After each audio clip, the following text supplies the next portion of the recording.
So guys आज हम सामान्य ज्ञान लुसेंट सामान्य ज्ञान का डे 2 स्टार्ट करेंगे, जो कि ऑडियो सीरीज़ हमारा चल रहा है।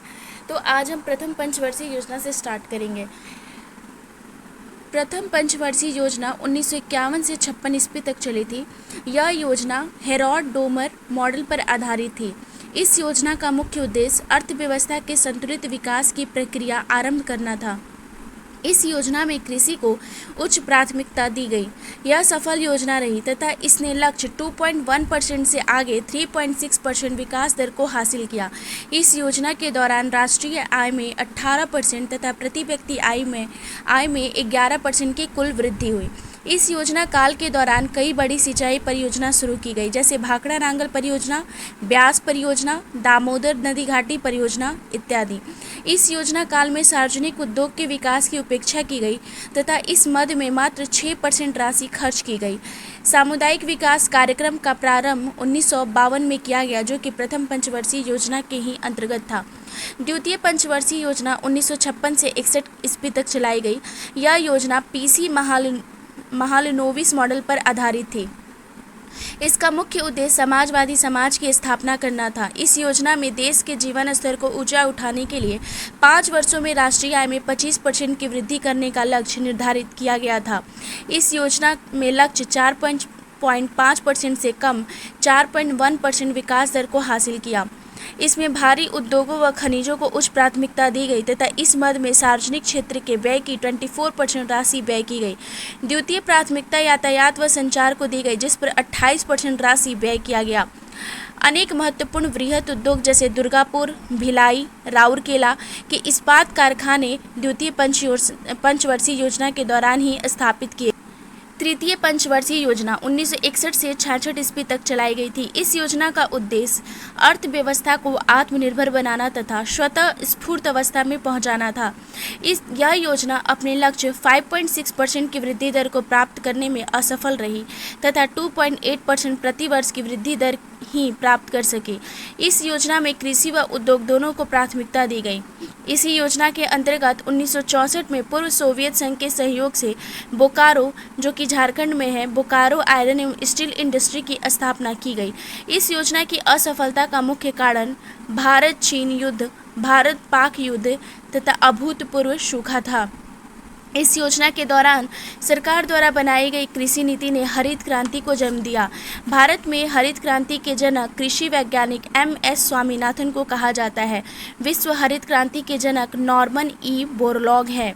योजना अवकाश चला 1966 से 69 ईस्वी तक।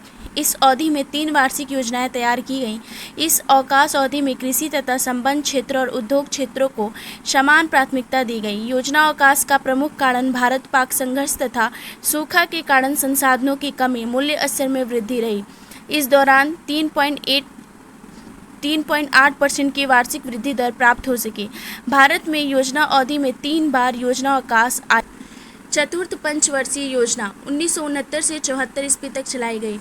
यह पंचवर्षीय योजना DR गाडगिल मॉडल पर आधारित थी। इस योजना के मुख्य उद्देश्य स्थायित्व के साथ विकास तथा आर्थिक आत्मनिर्भरता की प्राप्ति थी।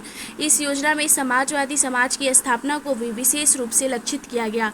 इस योजना में भारत की कृषि वृद्धि दर सर्वाधिक रही है। चतुर्थ पंचवर्षीय योजना की उच्च प्राथमिकता मुद्रास्फीति को नियंत्रित करने और आर्थिक स्थिति में स्थिरता लाने की थी। परिवार नियोजन कार्यक्रम चतुर्थ पंचवर्षीय योजना में ही लागू किए गए।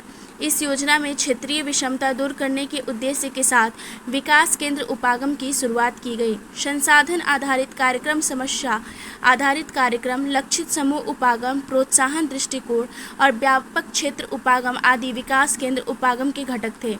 विकास केंद्र उपागम पर विशेष बल 5वीं योजना में दिया गया। यह योजना अपने लक्ष्य को प्राप्त करने में असफल रही तथा 5.7% की वृद्धि दर लक्ष्य के विरुद्ध मात्र 3.3% वार्षिक वृद्धि दर प्राप्त की जा सकी। श्वेत क्रांति, ऑपरेशन फ्लड इसी योजना काल में प्रारंभ की गई थी। योजना की विफलता का कारण मौसम की प्रतिकूलता तथा बांग्लादेशी शरणार्थियों का आगमन। 5वीं पंचवर्षीय योजना 1974 से 78 ईस्वी तक चलाई गई। इस योजना का मुख्य उद्देश्य गरीबी उन्मूलन तथा आत्मनिर्भरता की प्राप्ति थी। यह योजना केवल 4 वर्षों की थी। योजना में आर्थिक स्थायित्व लाने को उच्च प्राथमिकता दी गई। इसी योजना में 20 सूत्री कार्यक्रम 1975 ईस्वी की शुरुआत हुई। योजना के दौरान विकास लक्ष्य प्रारंभ में 5.5% वार्षिक वृद्धि रखी गई, परंतु बाद में इसे संशोधित कर 4.4% वार्षिक कर दी गई और 4.8% की वृद्धि दर प्राप्त की गई। इस योजना में पहली बार गरीबी एवं बेरोजगारी पर ध्यान दिया गया। न्यूनतम आवश्यकता कार्यक्रम और काम के बदले अनाज कार्यक्रम का संबंध इसी योजना से है। योजना में सर्वोच्च प्राथमिकता कृषि को दी गई एवं तत्पश्चात उद्योग व खनिज क्षेत्र को। यह योजना सामान्यतः सफल रही, परंतु गरीबी तथा बेरोजगारी में विशेष कमी नहीं हो सकी। जनता पार्टी शासन द्वारा इस योजना को सन 1978 ईस्वी में ही समाप्त करने का निर्णय लिया गया। अनवरत योजना 1978 से 1980 ईस्वी तक चली। 1978 से 83 अवधि के लिए अनवरत योजना यानी रोलिंग प्लान मोरारजी देसाई के नेतृत्व वाली जनता पार्टी सरकार के द्वारा बनाई गई, लेकिन इंदिरा गांधी की नेतृत्व वाली नई सरकार द्वारा यह 1980 में ही समाप्त कर दी गई। इस योजना के दौरान उच्च मूल्य की मुद्राओं की वैधता समाप्ति, शराबबंदी, जन वितरण प्रणाली का विस्तार तथा सार्वजनिक बीमा योजना की शुरुआत की गई। अनवरत योजना का प्रतिपादन गुन्नार मिल्डल द्वारा अपनी पुस्तक एशियन ड्रामा में किया गया था तथा इसे भारत में लागू करने का श्रेय जनता पार्टी की सरकार तथा डी.टी. लकड़ावाला को जाता। छठी पंचवर्षीय योजना 1980 से 85 ईस्वी तक चली। इस योजना का प्रारंभ रोलिंग प्लान 1978 से 83 ईस्वी में जो चला था, वो जो जनता पार्टी सरकार द्वारा बनाई गई थी, को समाप्त करके की। छठी पंचवर्षीय योजना का मुख्य उद्देश्य गरीबी उन्मूलन और रोजगार में वृद्धि थी। पहली बार गरीबी उन्मूलन पर विशेष जोर दिया गया। योजना में विकास का लक्ष्य 5.2% वार्षिक वृद्धि दर रखा गया तथा सफलतापूर्वक 5.54% की वार्षिक वृद्धि दर प्राप्त की गई। इस योजना के दौरान समन्वित ग्रामीण विकास कार्यक्रम जैसे महत्वपूर्ण कार्यक्रम शुरू किए गए। सातवीं पंचवर्षीय योजना 1985 से 90 ईस्वी तक चलाई गई। यह योजना जॉन डब्ल्यू मिलर मॉडल पर आधारित थी। इसका प्रमुख उद्देश्य समग्र रूप से उत्पादकता को बढ़ाना तथा रोजगार के अधिक अवसर जुटाना था। दूसरा, साम्य एवं न्याय पर आधारित सामाजिक प्रणाली की स्थापना। तीसरा, सामाजिक एवं आर्थिक असमानताओं को प्रभावी रूप से कम करना तथा चौथा, देशी तकनीकी विकास के लिए सुदृढ़ आधार तैयार करना था। भोजन, काम और उत्पादन का नारा सातवीं पंचवर्षीय योजना में ही दिया गया था। योजना में सकल घरेलू उत्पाद में 5% वार्षिक वृद्धि दर का लक्ष्य रखा गया था, जबकि वास्तविक वृद्धि दर 6.02% वार्षिक रही, अतः यह सफल योजना थी। योजना में प्रति व्यक्ति आय में 3.6% प्रतिवर्ष की दर से वृद्धि हुई। इस योजना में योजना परिव्यय की दृष्टि से पहली बार निजी क्षेत्र को सार्वजनिक क्षेत्र की तुलना में वरीयता दी गई।